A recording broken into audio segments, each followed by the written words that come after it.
Celebration home where 4 bodies were found and a suspect still unidentified by investigators. The door is closed.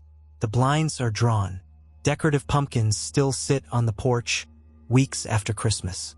From the outside, it looked like a family that had simply gone away. They hadn't.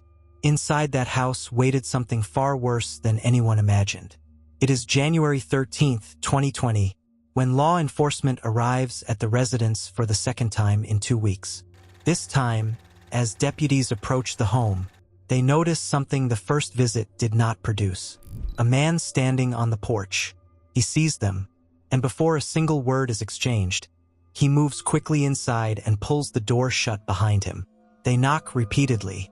When the door finally opens, standing before them is 44-year-old Anthony Todt. A husband, a father, a respected physical therapist, a man whose social media painted the picture of a perfect family. It is the smell, not the silence, not the darkened house. The smell. The lights inside are off. The air is stale in a way that is not merely neglect. Officers who have spent careers walking into the worst rooms of human experience recognize it, without having to speak it aloud. It is the smell of decomposition. Anthony Todt tells them his wife is upstairs, sleeping. He tells them his children might be at a friend's house. A sleepover, perhaps. He is calm when he says this. An officer moves toward the staircase and ascends. The master bedroom door is halfway open. Through the gap, a silhouette lies motionless beneath a blanket. The door is pushed fully open. On the bed, a woman, covered completely. On the floor beside her, 2 mattresses, placed side by side. 2 more shapes beneath blankets. The discoloration is immediate and severe. Black and blue. The signs of advanced decomposition were impossible to miss. These are not people sleeping. These are not people who went on vacation. 3 children are expected in this home. A 13-year-old, an 11-year-old, a 4-year-old girl. The officers find Megan Todt on the bed, the 2 boys on the floor beside her. But the 4-year-old Zoe is not immediately visible. They ask Anthony where she is. He calmly tells them she's asleep too. At the foot of the bed, there is a pile of blankets. Officers begin pulling them apart. Beneath them, they find 4-year-old Zoe. In just a few minutes, officers realized they weren't looking at a missing family. They were standing inside the aftermath of something almost impossible to comprehend. Nothing about what officers had just discovered made sense. And perhaps nowhere made less sense for a crime like this than Celebration, Florida. Celebration, Florida is not a place designed to contain this kind of story. The Walt Disney Company built it from the ground up in 1996 under the philosophy of new urbanism.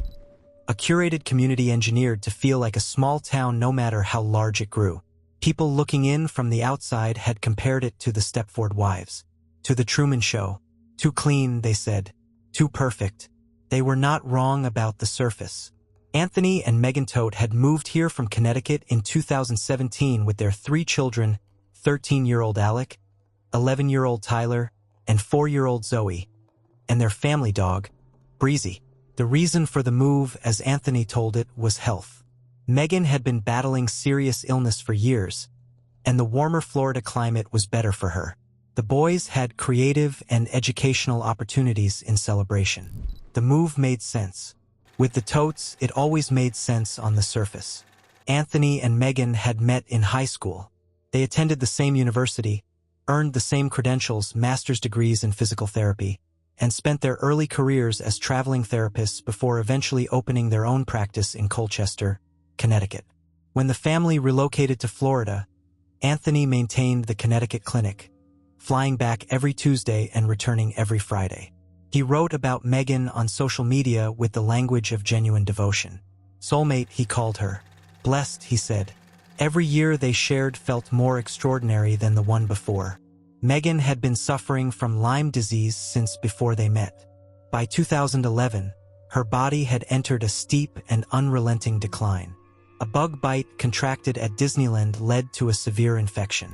She was pregnant at the time, and the infection triggered a miscarriage. What followed was catastrophic. severe depression, liver failure, drug-induced hepatitis, nerve dysfunction, tachycardia, breathing difficulties, joint laxity, and extreme weight loss. Anthony describes watching his wife go from an internationally renowned yoga teacher to a woman barely holding 90 pounds on her frame. Some days, she could not get out of bed. He says she required up to 3 sessions of physical therapy daily, each 2 to 3 hours long, administered by Anthony himself in between travel and work and raising 3 children. He says he loved her through all of it, without condition. The most carefully constructed image of love can coexist with something far colder beneath. Since April 2019, the FBI had been quietly investigating Anthony's physical therapy practice. He had been billing insurance companies, including Medicaid, for sessions that never occurred, fabricating claims to repay loans drawn from more than 20 separate lenders. When the practice was raided in November 2019, Anthony confessed. He told investigators he would randomly select patients and bill their insurance for appointments that never happened. He said no one else in the practice knew, not even Megan. His physical therapy license had expired in Florida in 2007. He was facing $377,000 in fines. Employees stopped receiving pay in November and stopped showing up. The practice collapsed. An eviction notice arrived for the family's rented home in Celebration. When investigators asked whether he had been living above his means, Anthony answered simply, "That was the best way to put it." Then he stopped attending the meetings he had promised to attend. A few weeks before Christmas 2019, Anthony told Megan's aunt, a woman named Kopko, who was close to the entire family, not to worry if she didn't hear from them for a while. A family trip, he said. St. Augustine, off the grid, phones turned off. The boys were going to write a paper on the historic city. Megan had spoken about wanting to take a trip like this for months, so Kopko accepted it without alarm. Then a text arrived from Megan's phone. The family was ill, it said, but they would still make the trip once they recovered. Days passed. No arrival in St. Augustine. No contact. Anthony eventually texted to say Megan had lost her phone. He was the only reachable member of the family now. On Christmas Day, when no one heard from any of the children, Kopko felt something shift in her chest that she could not name. Anthony's sister Chrissy felt it too. She knew about the federal investigation. She knew about the fines and the impending legal consequences. She allowed herself to believe, briefly, that maybe the family had run, that they were evading what was coming.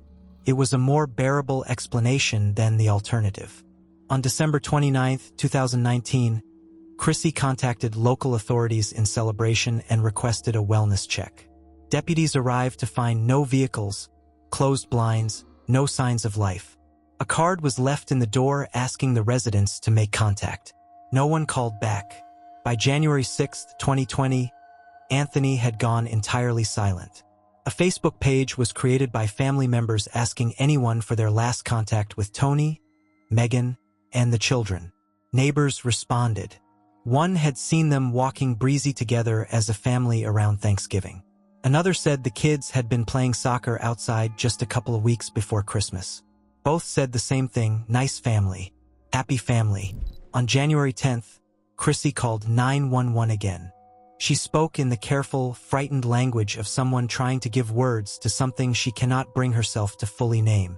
Nobody had physically spoken to Megan since December 26th. Megan had recently made comments about the world ending on the 28th.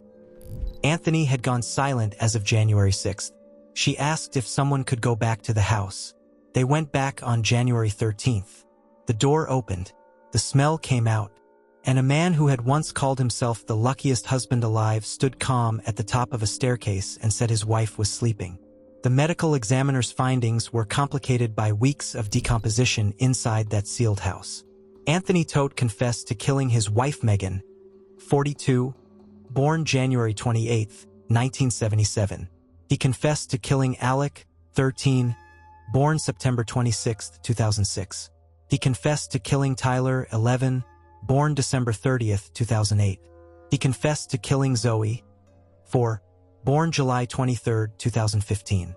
He also killed their dog, Breezy. He was charged with multiple counts of homicide and 1 count of felony animal cruelty. In 1980, when Anthony Todt was 4 years old, he had climbed out of bed in the night to the sound of a scream. He walked into his mother's bedroom and watched a bullet enter her skull. His father, Robert Todt, had hired a 19-year-old former student with learning disabilities and a history of drug and alcohol addiction to carry it out. Robert was arrested, tried, and convicted of attempted homicide, criminal conspiracy, and criminal solicitation.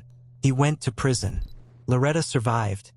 The bullet permanently lodged in the back of her brain, her left eye destroyed. For a year afterward, she slept in the same bed where bullet marks were still visible in the headboard. Anthony suffered from nightmares. He was haunted by the images. Eventually, Loretta accepted the truth, moved the family to Connecticut in 1981, and severed all contact with Robert. Anthony received years of therapy and counseling. He built a family. He told the world he was blessed. And in December of 2019, in a town engineered to be the safest, most wholesome place imaginable, he became the very thing his 4-year-old self had once been forced to witness. Megan was 42. Alec was 13. Tyler was 11.